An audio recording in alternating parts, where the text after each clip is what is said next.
And so I can't just keep talking about the same things over and over, but my inbox is crazy. And so what y'all got to do too is let me know which headlines you're seeing if you need the Lee Brown opinion on things. And so, yes, I'm in a hotel room today because today is National Ethics Day, which is my personal project where we live stream our Code of Ethics class nationally.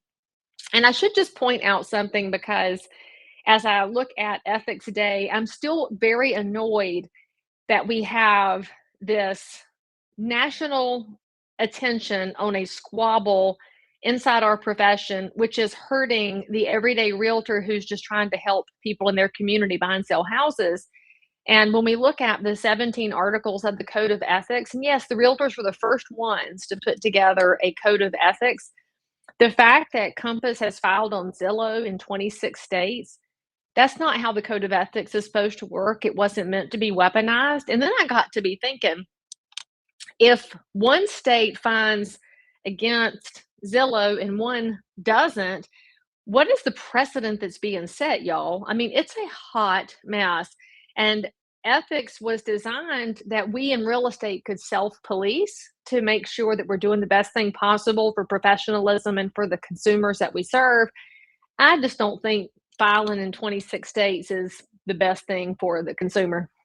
So that's my thoughts on that. So let's start off with that actual fight. And of course, it's in a lot of our headlines right now.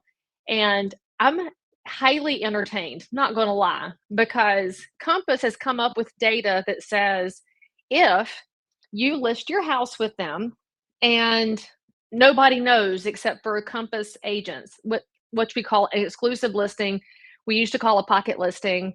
And basically, it means the public doesn't always see it. They're saying those houses sell for more.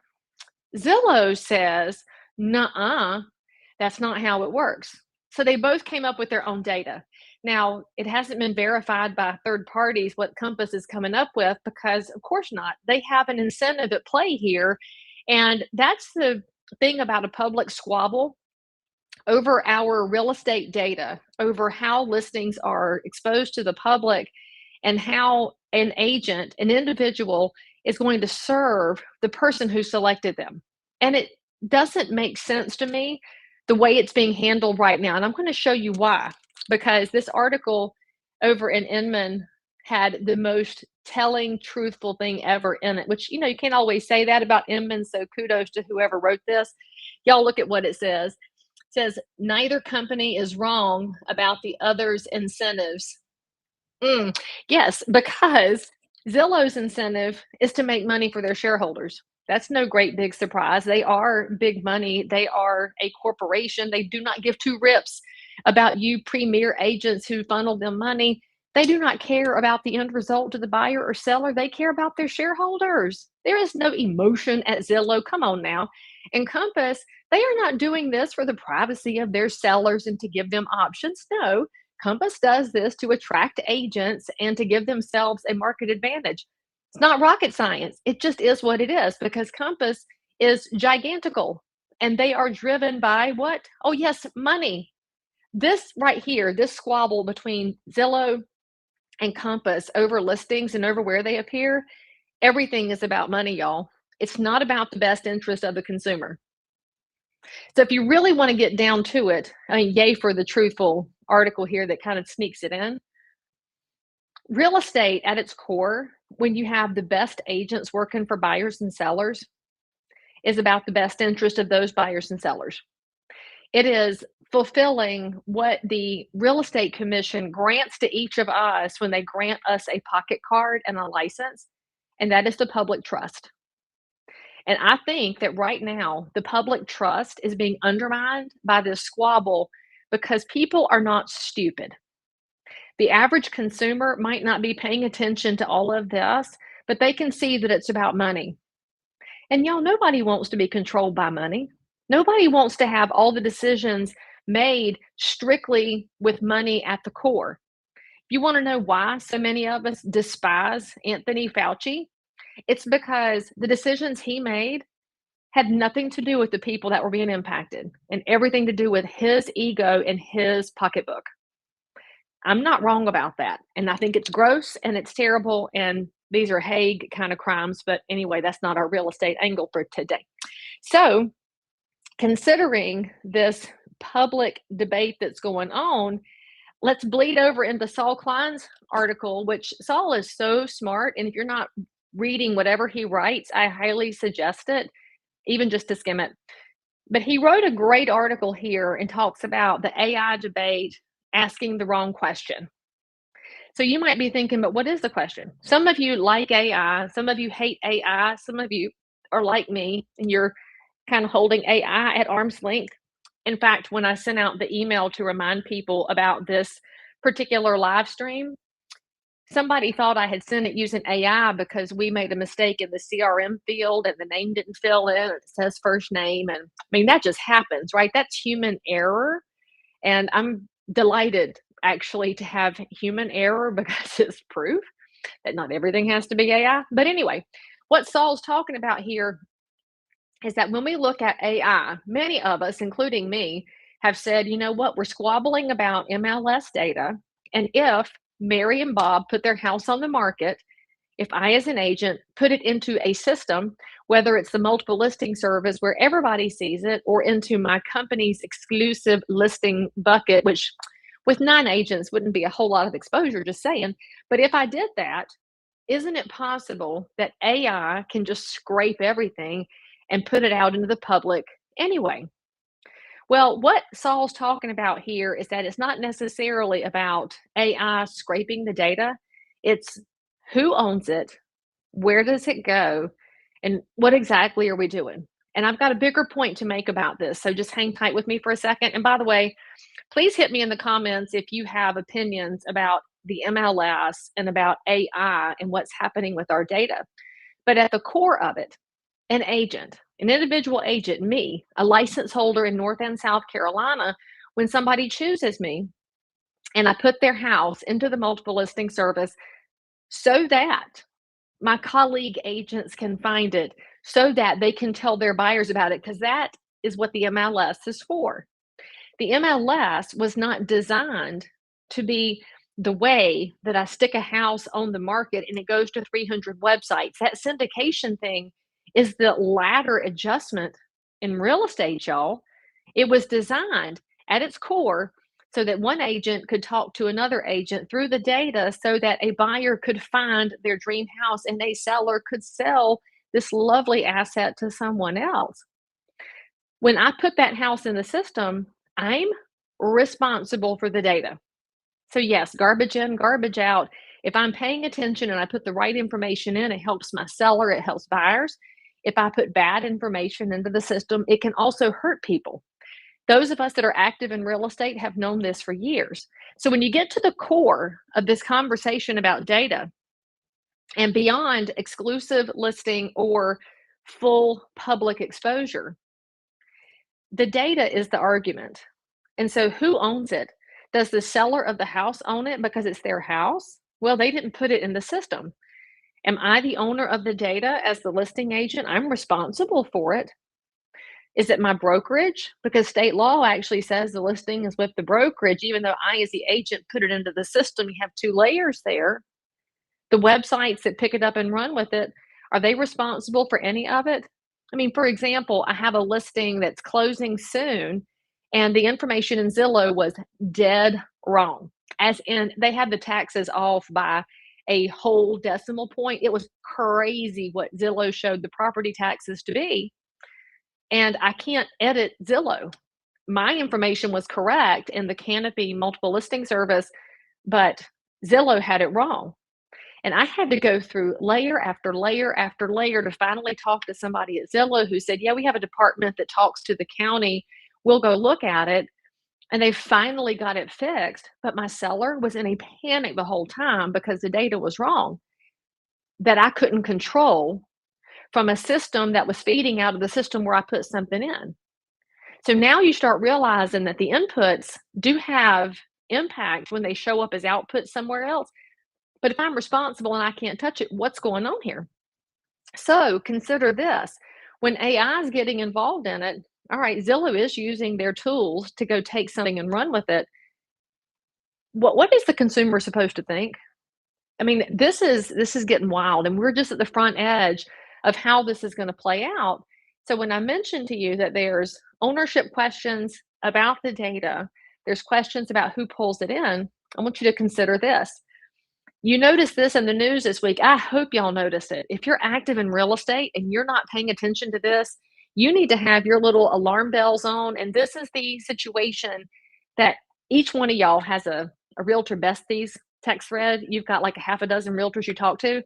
This is the information they better be paying attention to, because right now, this whole fight between Compass and Zillow and MRED, the Midwest real estate data that's an MLS system, it's getting called up into a congressional hearing, House antitrust. And it's bipartisan too. I mean, it's all uniparty, but still, it's bipartisan, right? You realize something, y'all. For years and years and years, and I mean years and years, I am an old person in real estate. I'm 26 years in. In 2015, Sam DeBoard, who is one of the smartest people in our business, he's the head of RESO. Sam and I got to go to a hearing in DC where there was a conversation about the FTC, Federal Trade Commission, and of course, all of the conversations in real estate. And at the time, our new counsel for NAR, Katie Johnson, she was brand new with NAR at that time. The conversation didn't have any actual brokers involved. It was just lawyers and bureaucrats, okay? And the person that drives me absolutely crazy, Stephen Brobeck, who used to be the head of the consumer, what was it called? I forgot the name of the watchdog group he was the head of, but it was a consumer protection bureau. He's now retired and he's got this new woman, Wendy, who is the head of it. He's in a different department, but Brobeck has hated real estate agents forever. He's the head honcho when it comes to op-eds that say we don't deserve to get paid and commissions are sticky and basically we're all evil. So it's very frustrating. But his point at that time, and for 40 years, by the way, he's been going after real estate agents. And so if Brobeck happens to see this, I'm right, dude. And I don't know why you hate us so much unless you just is your ex-wife a realtor? I mean, I don't know. But anyway, spent his whole career coming after real estate agents for how we're compensated. And in 2015, the conversation in this panel was about why the multiple listing service should be a public utility. Now, if Sam happens to log in, I'm sure he remembers this too, because we were both kind of grossed out by the idea that the data, again, that I, as an agent who has a license from North Carolina and South Carolina, I am charged with collecting the data for the listing that entrusted me and putting it into the system so my colleagues can read it. And this crowd in DC believes that that information belongs to the public. Well, in 2015, we did have a whole bunch of websites that were already syndicating, but it wasn't as extensive as it is now. And that's definitely before AI gets into the picture. So this goes back to that core question: who owns the data? Who is responsible for the data? And if the people in DC have their way, because y'all, they're probably going to have their way. As much as I can rail about it, as much as I want to, the power center is in Washington, D.C. We all know this. And no, we probably can't vote our way out of it at this point. It's a mess. But if the powers that be decide that the multiple listing service is a public utility and it is owed to the public and it is owed to everybody, who's responsible for the data? Where does the data come from? I really do have major concerns about this. And I don't think that we're addressing the question correctly, because they're looking at the squabble between MRED and Zillow as nothing more than, you guys aren't responsible with the data, so we're going to take it away from you. That's where this conversation's going. And I say that without interior knowledge, because obviously I don't work in DC. I'm not a bureaucrat, but I've got friends in DC and I've been involved for way too long to not see the writing on the wall. And so when I look at what the National Association of Realtors is saying about MLSs, they still haven't figured out how to get their hands out of the pot. Don't know why that is, except that old habits die hard. But the rules around MLS, that's not the answer right now. The question is the very important question, and you need to have an answer for this. Who owns the data on each listing? It's not even who owns the data for a brokerage, for a company, for the MLS. It's the individual agent under the brokerage, of course, under state law, who signs a listing, who takes that seller's most important financial asset. And with almost out exception, and even your super wealthy people, they've got real estate at the center of their portfolios. This one house, this one lovely couple who has entrusted me with their house, I am responsible for their best outcomes, whatever those best outcomes wind up being. Who is responsible for that data? If their data becomes a public utility, pretty sure nobody in the government's going to retain responsibility for that. What do you guys think? I mean, like, you should really be jumping into my chat right now. In fact, I'm going to take a look at it because I see a little bubble over here and see. Let's see. Let's see. Oh, hey, Ruth. Oh, it's your first time here. Oh, then I'm going to highlight you because I've learned how to highlight things now. I'm so fancy. Look, aren't you proud? So, hello, Ruth Bettini, and I'm glad that you're here to hang out. Share this with a friend, and I don't know where you're located, so totally you should put that down here into the chat. Oh, the Consumer Financial Protection Bureau. So that's such a scam. You should always know that the CFPB came in, of course, during the recession, and only one person's ever been in charge with it with no oversight. Pretty sure nobody's ever been protected by it. I should remember the name of his agency because I've railed about it for a long, long time. Um, Somebody can remember where Stephen Brobeck worked. It's Consumer something something, but then he changed to a different think tank, and this Wendy woman took over. And I talked about it last week because she's got her own thing that she's selling, which basically is anti-realtor. I will never understand why so many people get against individual entrepreneur realtors. I mean, I can encounter a bad person in any profession and it doesn't turn me against the profession. I'm just a little astonished at all times that it's so easy to dunk on realtors. And I get it. There's professionalism issues with a lot of people in the business. We've never figured out how to hold the line on that. But then again, we're all 1099 independent contractors. How do you hold the line on independent contractors? How do you tell entrepreneurs how to behave? I mean, the cool thing about real estate to me is that if I talk to each one of y'all that's in the chat or watching this live stream, you've all got a different business model and it works for you for where you are. I just got back from an event with Next Home out in the Northwest part of the United States. And I was talking to one of the agents out there, and she was just so lovely with her really cute boots and her fancy jeans on. And we were just kind of talking about the fact that she does a lot of farm and ranch. So she doesn't have to wear a Calvin Klein dress that came from the discount store. What's up? I love a good $30 dress. Thank you, Michelle. And so she doesn't have to dress like this because she works a different market. But then we were talking about the policies that impact her are different than the policies that impact me. But as an entrepreneur, she has to know what's happening with water rights in Idaho. I have to know what's happening with the water allocations in Cabarrus County. I mean, we have to know different things. And we're all 1099s. We're so individual. I will never understand why people paint us with a broad brush. And James, you know I'm right. I'm slightly off topic, but I'm glad that you get that. And I will say this about AI. I don't think we're approaching it the right way when people are using it to write listing descriptions and using it to create memes of themselves. I think AI has the ability to help us in a lot of ways by with doing some more research. Big question you should always ask your AI, by the way, is to do deep research because then it will provide the source documents. Because I love source documents, just going to say, which is why when I'm talking about things like the policies in DC, when you start doing the deep research, that's when you come up with the white papers that have been around for years. And I'll tell you, the first time I went to, as I'm speaking about Brobeck here, it's going to drive me absolutely crazy that I can't remember the name of the organization where he was for 40 years. And if one of my dear friends in DC was on here, he would totally be able to tell me.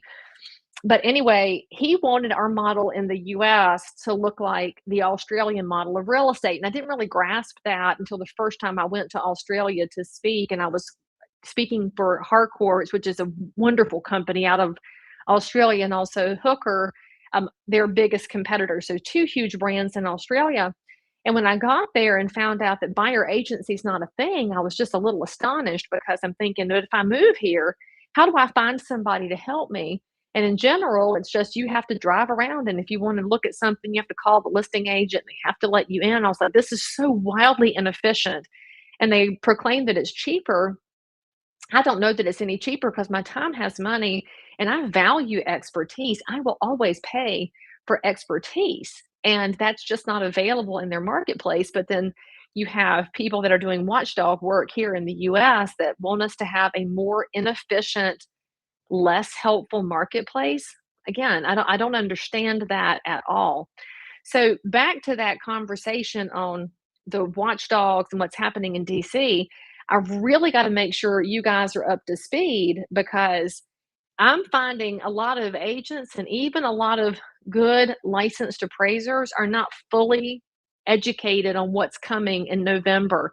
There are huge changes coming to appraisal when you're looking at our government backed loans and you're looking at the USPAP. The appraisal form, y'all, is about to be 41 pages long. All right. Did you catch that? 41 pages long. Get your head around that and how long it's going to take an appraiser to complete an appraisal with this new paperwork package that's required.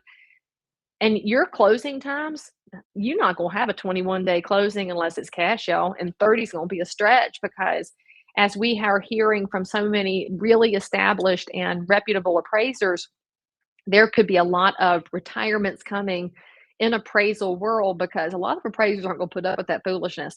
So to your point, Tom, when you talk about being a little nervous about, you said scared, but I think you just meant nervous about AI. Just know that whenever you see LLM, the large learning models, the large language models, that is when AI is being trained. Come on, y'all. You know why the government wants our appraisers to do a 41-page use path, right? They want all the information, they want all the data so they can train their AI because they would like to get rid of human appraisers. I am not ever going to support getting rid of our amazing appraisers because they are able to connect all the dots on a property. My buyers deserve to have a human take a look at the property, to look up and down the street, to see if there's high tension power lines. Some of agents are taking them out with AI photo tools, just saying. Some of y'all use AI for the wrong purposes, but the appraiser is going to go out and see if the photos were correct. They're going to do the sniff test in a house because you know what? It's not very popular to say it out loud, but I own cats, so I feel safe to say this. If a house has had 4 cats living in it, it's probably gonna sell at a discount relative to market because the smell of cat lowers the value of a house. It just does. And you can have all the pretty pictures on the internet in a great neighborhood and it looks great till the appraiser walks in and goes, "Well, no wonder this contract price is lower." Of course, because they can see it because they're human. And as a realtor, I value my appraisal relationships because I need their third party expertise. Now, I'll also say because there's a big conversation going on in my marketplace and it's taken off nationally because of social media, can an appraiser also have a real estate license and be reputable? And I say absolutely because I don't distrust somebody based on them having a license.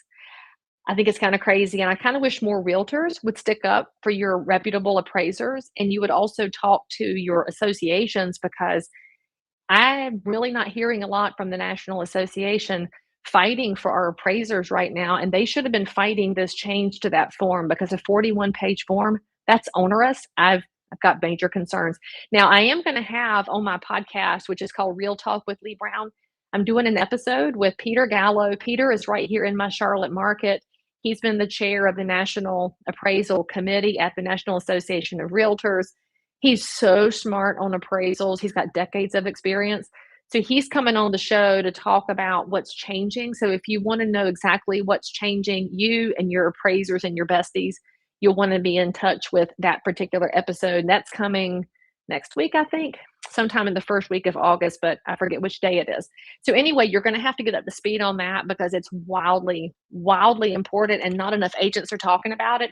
And if you happen to be in North Carolina, take your CE now because it's such a big deal. It's in our continuing education.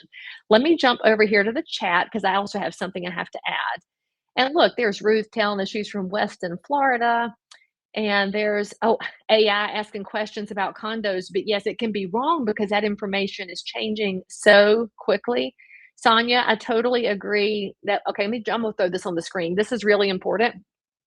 Sonia says, I say we as realtors own the data because we're responsible for it and get fined if it's wrong. But once we input it and it syndicates, we lose it. And I think that's it right there in a nutshell. And the question somebody else had asked has to do with when and how it got syndicated. Okay, well, let's just say it was bad decision making 20 years ago. And I don't know that it was bad at the time, but it was not looking at downstream unintended consequences. And can we all just say this is how so many things have gone wrong in society and in our personal lives? We have an inability to get up and look out and go downstream with what's going to happen. It looked like a good idea at first to get a house on as many websites as possible. Let's expand the exposure for our sellers. Totally sounded great until we realized that we can't fix the data if it's mistaken. We can't control the data. And then as agents, we found out very quickly it was going to be sold back to us.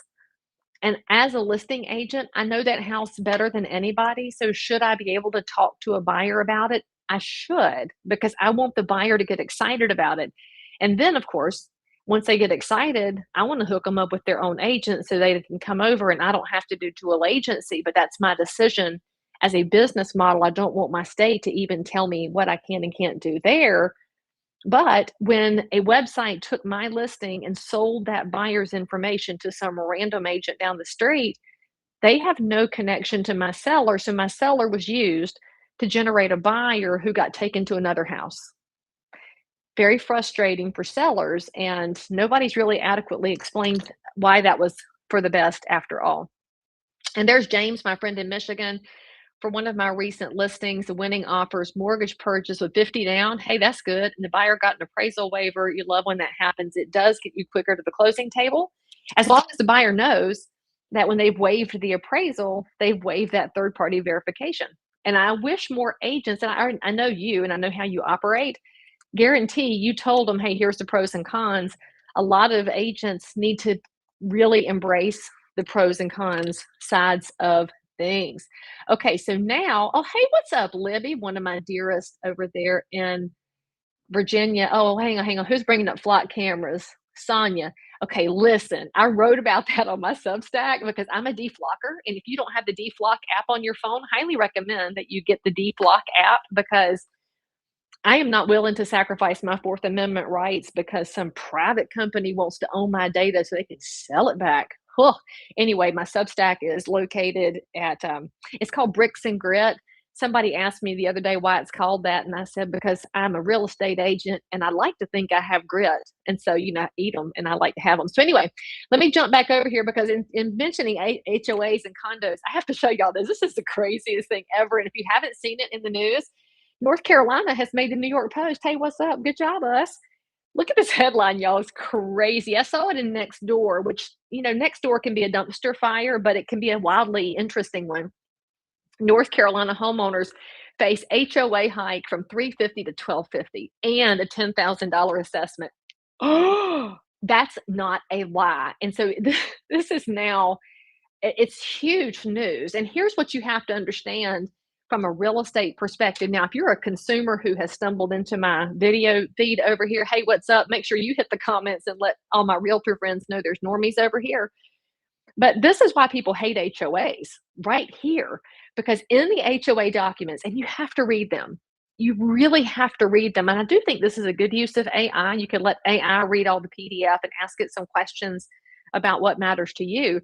First of all, you need to know what's the vote requirement to make a change to your dues? Because sometimes the board can unilaterally move it by a certain percentage, and sometimes it requires a neighborhood vote, which means you need to know the percentage of your neighborhood that's owner occupant versus investor owned, because if the neighborhood does not have an investor cap and the investors are LLCs that live everywhere and their vote is required to make changes, all right, how are you going to reach them? So how do you have a functioning HOA if a lot of your voters can't be contacted? And then you're going to have to figure out what is the process on assessments. In this particular case, we have a fight with the homeowners and with the developers, but with those numbers, y'all, that wildly impacts whether somebody can stay in that neighborhood or not. And if they want to move, what do you think's happening to the value of these properties right now? People don't want to pay more for a neighborhood with those kind of numbers. Buyers who see that say to their agent, I don't know about that. And as agents, we're not going to say, hell, just suck it up. It's 10,000. It's only 12.50 a month. No big deal. Any agent's going to say, well, let's look at the HOA dues and look at your payment and see how it fits in, because that's the whole conversation about HOA dues, y'all. It's what does it do to the payment? And how can somebody stay there? And when it goes up by these kinds of numbers, I'm going to tell you right now, that's people who may be on fixed income, who may be on just a standard budget, who can't who can't hack that anymore. I, mm. This is why people want to get out of HOAs, but you don't have to think about the HOA as the problem. You better read the bylaws and read the documents, though. And as local realtors, if you're watching this and you're in the Charlotte metro market, you need to be reading that article, because if it's not disclosed by the seller, because we have disclosure laws for a reason, it's so buyers will know what they're getting into. Your sellers need to disclose it, and then you need to read the disclosures so that you know what's going on there before your buyer falls in love. My job as a realtor is to know things so I can tell the buyer, not to scare them, but to say, hey, just FYI, here's your dues over here. Here's the situation going on. We can ask the seller to pay the 10,000 assessment, but you're still inheriting 12.50 a month in HOA dues. Y'all cool with that? So as realtors, especially not to violate code of ethics, because you don't want to be blockbusting and causing all kinds of panic. People need to know, though. And I will say, I got in trouble for that many years ago when I found out that mineral rights had been retained in a neighborhood in the Charlotte area. And I made a video letting people know that there had been retained mineral rights. And the developer came after me and filed a code of ethics complaint against me because he said I was unnecessarily scaring people. And so I said, well, my lawyer's the one that found it, and you're not saying it's not true. You're just saying I can't tell people. And of course, it was just a whole kerfluffle. And to this day, I will not apologize for letting neighbors know about retained mineral rights. And some of y'all need to stop apologizing, by the way. Let's see, what else did I miss here? Okay, this one kind of tickled me, because we do have a conversation about affordability all the time in housing. And this is one of my really favorite reads on Substack. John Hawkins is so smart and so insightful. And what he's talking about here is that there's a common conversation that you have to have a living wage and everybody should be able to afford a house. And the reality is this: the jobs that you have at McDonald's, that's not buy a house money. Never has been, never should have been, because those jobs were designed for teenagers and for side hustles. And that's always how it was, until they turned into this conversation amongst the people who want to remake our economy to say that no matter what job you have, you should be able to buy a house with it. Look, at a certain point, you have to say, I want to do better. I want to get better. I've got goals. I want to achieve something. It's an achievement gap, not a wage gap when it comes to those things. And by the way, we all know that every time they tell McDonald's you got to pay more, they wind up putting more of those kiosks in. But I should also point out, since I go down all the rabbit holes today, apparently, you should know that if you do the math on the number of burgers that McDonald's sells, it's more than the number of cows we have on earth. So what exactly is in that food? I'm just saying, you probably should just make your sandwich at home. And then the last thing I want to point out to you is just another article. This one was in Mortgage Reports. The home you want might not be on Zillow. Here's who's hiding it and why. We have all these articles, y'all. They're every day. Where are the listings? Who owns the listings? Who controls the data? Now, the conversation's in the Congress. So if there was ever a reason for you to talk to your elected officials, I don't know if they're going to listen. And then I don't know if you can even get to them, but you can get to their 23 and 24-year-old staffers. And don't ever overlook the amazing staffers that work for your congressional reps and for your senators. because they know a lot of things and they pull a lot of levers. You need to call those 23 and 24-year-olds and make sure they understand that our data should not be a public utility. Our data belongs to us as professionals so that we can assist other professionals who have their own clients so that everybody has a chance to protect the public trust. That's what a lot of this boils down to. What app do I use for that camera? Which camera? For my flock camera or for the one I'm sitting here? I'm talking on my Mac right now, my little Air, what's it called? Air, my I don't, I don't even know the name of my computer, the MacBook Air. I'm so cheap, it's a few years old. Let's see. But if you're asking about flock cameras, I heard a rumor that you can have a high-powered green laser light, and if you point it at that flock camera, that the innards get upset.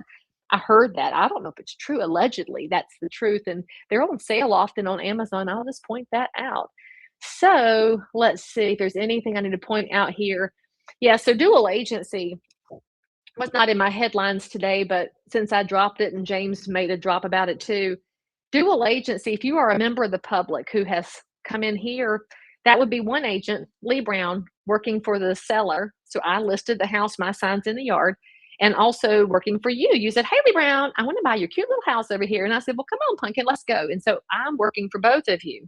Now, I believe that that's a conflict of interest because if I'm working for the seller, my job is to get them their price. And if I'm working for you, the buyer, my job is to get you the house at your price. If it's the same number, yay. But quite often they're different numbers. And so the agents wind up being the intermediaries who help sort that out. And if I know all the seller's information and I know all the buyer's information, how am I going to only represent one side? I can't. And how do I work for both if I know all the things? I can say, well, I'm not going to say a word and y'all just work it out. Well, then I'm not a fiduciary for anybody because the fiduciary is looking out for the best interest. I become a transaction agent, which is in Florida, it's in South Carolina, it's in Colorado. North Carolina doesn't have transaction agency where the agent works for the transaction. Instead, we have dual, which I don't practice, but a lot of agents do. And there's designated dual agency, which would mean in my firm, my independent office, I have the seller and another agent has the buyer.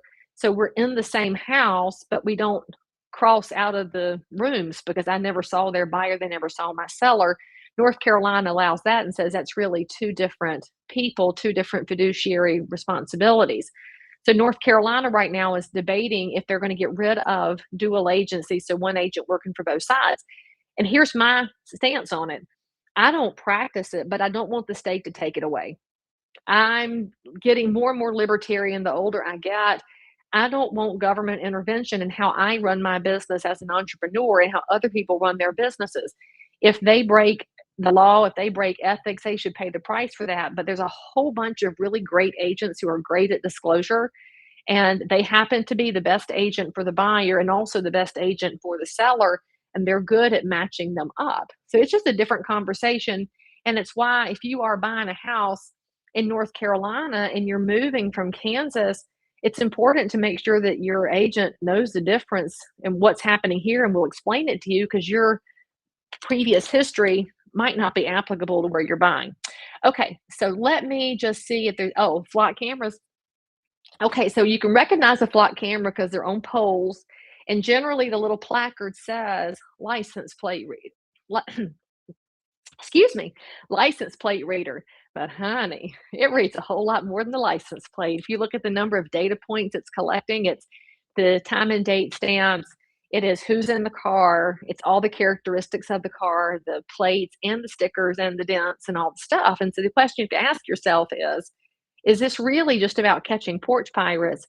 Or is this also about knowing our travel patterns? And I think it actually is pretty relevant considering that the little weasel Fauci is sitting in front of Congress pleading the fifth, even though he was pardoned. I mean, he's going to pay the price for what he did to people, but it might be in the afterlife. But remember when they told us we all had to lock down and they said that North Carolina, at least, we were not essential for 6 weeks. And we were told it was a misdemeanor to be conducting real estate in that time.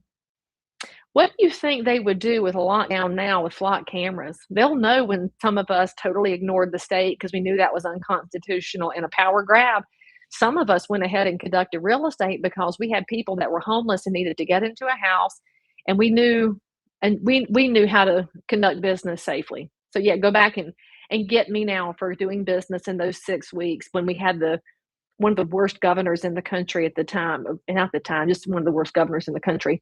But they didn't have flock cameras then to know where you were and when you were coming and going, so they could then just send you a ticket, send you a violation to send the mail. Look, I don't care what side of the aisle you're on. You should be against mass surveillance by your government when you have done nothing wrong. And of course, the argument on X generally says, well, if you've done nothing wrong, what do you care? Yeah, I still don't want to be stared at. Hmm, because I have rights as an American citizen.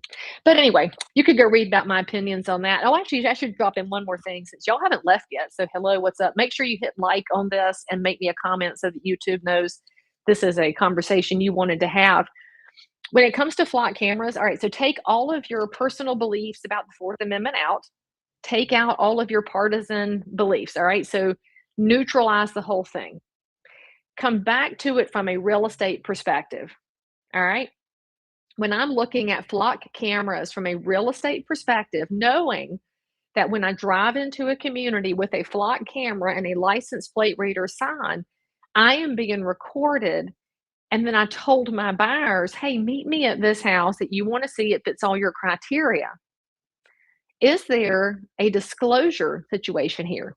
Because I, Lee Brown, think this should be disclosed to buyers that they know, hey, if you're going to come look at a house in Bradford Park in Harrisburg, North Carolina, Bradford Park has 2 flock cameras at the entrance, one coming and one going. I believe that the buyer should be disclosed. You're going to be recorded coming in and out of this neighborhood. They might be okay with it, but they might not. That, my friends, is what we call informed consent. And I believe that flock cameras should be informed consent on a disclosure form and that sellers should have to disclose this. And I think agents should have a field in the MLS. And I have brought this up to the head of the North Carolina Real Estate Commission because I think it's got to be discussed and buyers then could know what they're dealing with. We should have to disclose. If I have to disclose that the HOA has a $10,000 assessment, I should also have to disclose that the buyer is going to be surveilled when they're looking to buy a house in that neighborhood. So anyway, let me see if I missed anything over here in the comments. I'm so glad that y'all came to hang out with me today. Make sure that you tell your realtor besties. We had lots of conversations. You'll probably see these come up, but come back and join me every Thursday at 9 a.m. where I'll give you some headlines from the rooftop so we can stop making decisions right in this second and get ourselves up and out. And let's look at the long-term unintended consequences because my career depends on it. Your career depends on it. And frankly, so does my community and the American dream itself. I'm Lee Brown. I'll see you next time.